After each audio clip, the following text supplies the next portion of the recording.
स्कंध 3 अध्याय 24 कपिलदेवांचा जन्म. मैत्रेय म्हणाले, उत्तम गुणांनी सुशोभित अशा मनुकुमारी देवहूतीने जेव्हा अशी वैराग्याची गोष्ट केली तेव्हा कृपाळू कर्दम मुनींना भगवान विष्णूंनी सांगितल्याचे स्मरण झाले. ते तिला म्हणाले. कर्दम म्हणाले, हे सुत्य राजकुमारी, तू याविषयी असा खेद करू नकोस. अविनाशी भगवान विष्णू लवकरच तुझ्या गर्भात प्रवेश करतील. तू अनेक प्रकारच्या व्रतांचे पालन केले आहेस म्हणून तुझे कल्याणच होईल. आता तू संयम, नियम, तप आणि द्रव्य दान करीत श्रद्धापूर्वक भगवंतांचे भजन कर. अशा प्रकारे तू आराधना केल्यानंतर श्रीहरी तुझा पुत्र होऊन माझे यश वाढवतील आणि ब्रह्मज्ञानाचा उपदेश करून तुझ्या हृदयातील अहंकारमय ग्रंथीचे छेदन करतील. मैत्रेय म्हणाले, प्रजापती कर्दमांविषयी आदर असल्याने देवहूतीने त्यांच्यावर पूर्ण विश्वास ठेवला आणि ती निर्विकार अशा जगद्गुरू भगवान श्री पुरुषोत्तमांची आराधना करू लागली. अशा रीतीने पुष्कळ काळ गेल्यानंतर भगवान मधुसूदन कर्दमांच्या वीर्याचा आश्रय घेऊन देवहूतीपासून लाकडातून अग्नी प्रगट व्हावा त्याप्रमाणे प्रगट झाले. त्यावेळी आकाशात ढग जलाचा वर्षाव करीत गडगडाट करून वाद्ये वाजवू लागले.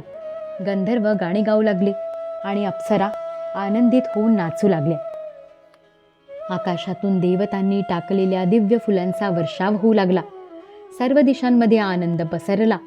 जलाशयातील पाणी निर्मळ झाले आणि सर्व जीवांची मने अत्यंत प्रसन्न झाली. याच वेळी सरस्वती नदीने वेढलेल्या कर्दमांच्या त्या आश्रमात मरीची इत्यादी मुनींसहित ब्रह्मदेव आले. शत्रुदमन विदुरा स्वतः सिद्ध ज्ञानाने संपन्न अशा अजन्मा ब्रह्मदेवांनी हे जाणले की साक्षात परमब्रह्म भगवान विष्णू सांख्यशास्त्राचा उपदेश करण्यासाठी आपल्या विशुद्ध सत्वमय अंशाने अवतीर्ण झाले आहेत. म्हणून भगवान जे कार्य करू इच्छित होते त्या कार्याचा विशुद्ध चित्ताने आदर करीत आणि आपल्या सर्व इंद्रियांची प्रसन्नता प्रगट करीत ते कर्दमांना म्हणाले. ब्रह्मदेव म्हणाले, प्रिय कर्दमा, माझ्या म्हणण्याला मान देऊन तू माझे म्हणणे मान्य केलेस. तीच तुझ्याकडून निष्कपट भावाने केलेली माझी पूजा आहे. पुत्रांनी ठीक आहे असे म्हणून आदरपूर्वक पित्याच्या आज्ञेचा स्वीकार करणे हीच त्यांची सर्वश्रेष्ठ सेवा आहे. वत्सा, तू सुसंस्कृत आहेस. तुझ्या या सुंदर कन्या आपल्या वंशाने ही सृष्टी अनेक प्रकारे वाढवतील. म्हणून तू या मरीची आदी मुनिवरांना त्यांच्या स्वभाव आणि आवडीनुसार आपल्या कन्या समर्पण कर आणि जगात आपली कीर्ती वाढव. हे मुनी, सर्व प्राण्यांचे निधान असणारे आदिपुरुष श्री नारायण आपल्या योगमायेने कपिलाच्या रूपाने अवतीर्ण झाले आहेत हे मी ओळखले आहे. हे राजकुमारी, सोनेरी केस, कमळासारखे विशाल नेत्र आणि कमलांकित चरणकमल असणाऱ्या बालकाच्या रूपात कैटभासुराला मारणाऱ्या साक्षात श्रीहरींनीच ज्ञान विज्ञानाच्या द्वारे कर्मवासना मूलतः उखडून टाकण्यासाठी तुझ्या ठिकाणी जन्म घेतला आहे. हे अविद्याजनित मोहाच्या ग्रंथींना तोडून पृथ्वीवर विहार करतील. हे सिद्धगणांचे स्वामी आणि सांख्याचार्यांनाही पूजनीय होतील. हे कपिल या नावाने प्रसिद्ध होतील आणि लोकांमध्ये तुझी कीर्ती वाढवतील. मैत्रेय म्हणाले, सृष्टी निर्माण करणारी ब्रह्मदेव त्या दोघांना अशा प्रकारे आश्वासन देऊन नारद आणि सनकादिकांना बरोबर घेऊन हंसावर विराजमान होऊन ब्रह्मलोकाकडे गेले. हे विदुरा, ब्रह्मदेव निघून गेल्यानंतर त्यांच्या आज्ञेनुसार कर्दमांनी मरीची आदी प्रजापतींच्या बरोबर आपल्या कन्यांचा विधीपूर्वक विवाह केला.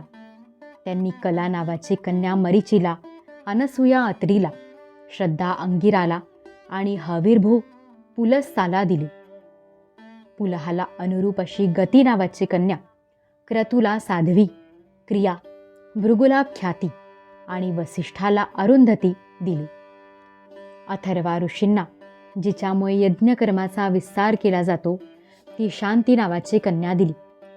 कर्दमांनी त्या विवाहित ऋषींचा त्यांच्या पत्न्यांचा उत्तम सत्कार केला.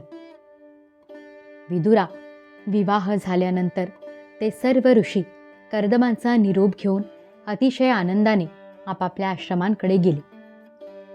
कर्दमांनी आपल्या घरी साक्षात देवादिदेव श्रीहरींनीच अवतार घेतला आहे हे जाणून ते एकांतात त्यांच्याजवळ गेले आणि त्यांना प्रणाम करून म्हणाले, अहो, आपल्या पापकर्मांमुळे या दुःखमय संसारात अनेक प्रकारच्या पीडा सहन करणाऱ्या लोकांवर देव पुष्कळ काळाने प्रसन्न होतात.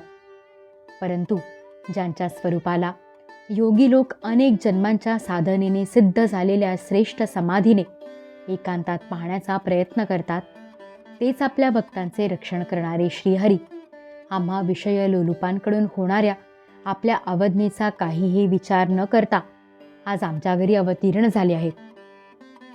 भक्तांचा मान वाढविणाऱ्या आपण आपले वचन सत्य करण्यासाठी आणि सांख्य योगाचा उपदेश करण्यासाठीच माझ्या घरी अवतार घेतला आहे. भगवन, आपण रूपरहित आहात. आपली जी चतुर्भुज इत्यादी अलौकिक रूपे आहेत ती आपल्याला योग्यच आहेत. तसेच जी मनुष्य सदृश रूपे आपल्या भक्तांना प्रिय वाटतात तीही आपल्याला आवडतात. तत्त्वज्ञानाची इच्छा करणाऱ्या विद्वारांना आपले चरण ठेवण्याचे आसन नेहमी वंदनीय आहे. तसेच ते ऐश्वर्य, वैराग्य, यश, ज्ञान, सामर्थ्य आणि श्री यांनी परिपूर्ण आहे. मी त्याला शरण आलो आहे. भगवन, आपण परब्रह्म आहात. प्रकृती, पुरुष, महत्त्व, काल, त्रिविध अहंकार, समस्त लोक आणि लोकपालांच्या रूपांमध्ये आपणच प्रगट होता. तसेच आपण साऱ्या प्रपंचाला चेतनशक्तीने आपल्यात लीन करून घेता, म्हणून आपण याच्याही पलीकडचे आहात.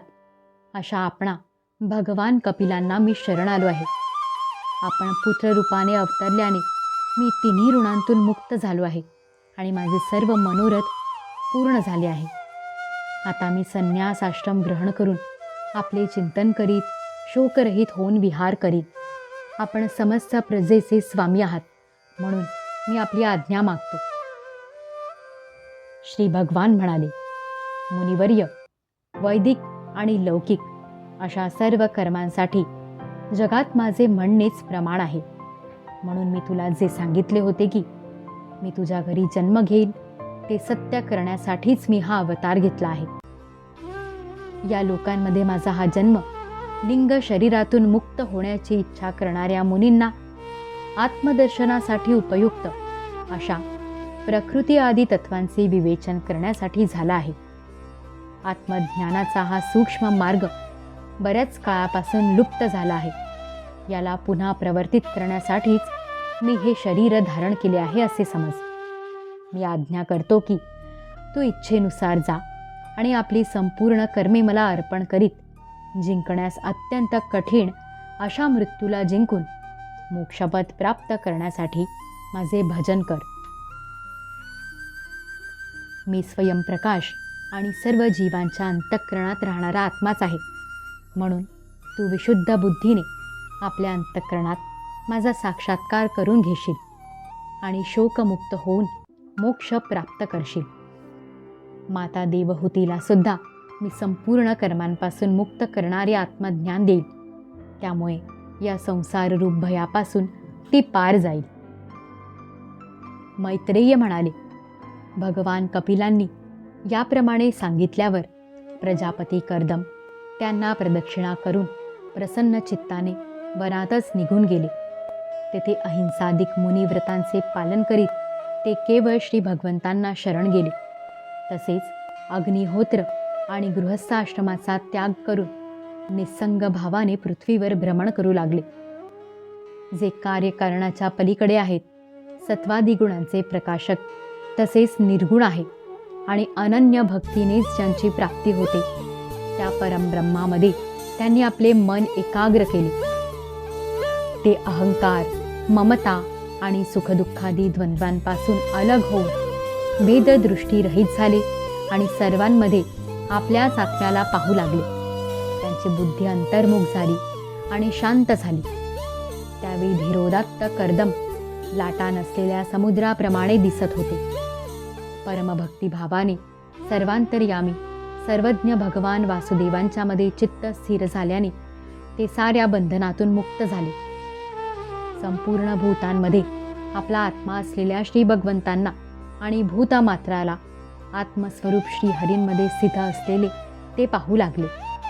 अशा रीतीने इच्छा आणि द्वेषरहित होऊन सर्वत्र समबुद्धी आणि भगवद्भक्तीने संपन्न होऊन श्री कर्दमांनी भगवंतांचे परमपद प्राप्त करून घेतले. अध्याय 24 समाप्त. श्री सद्गुरु चरणारविंदार्पितमस्तु.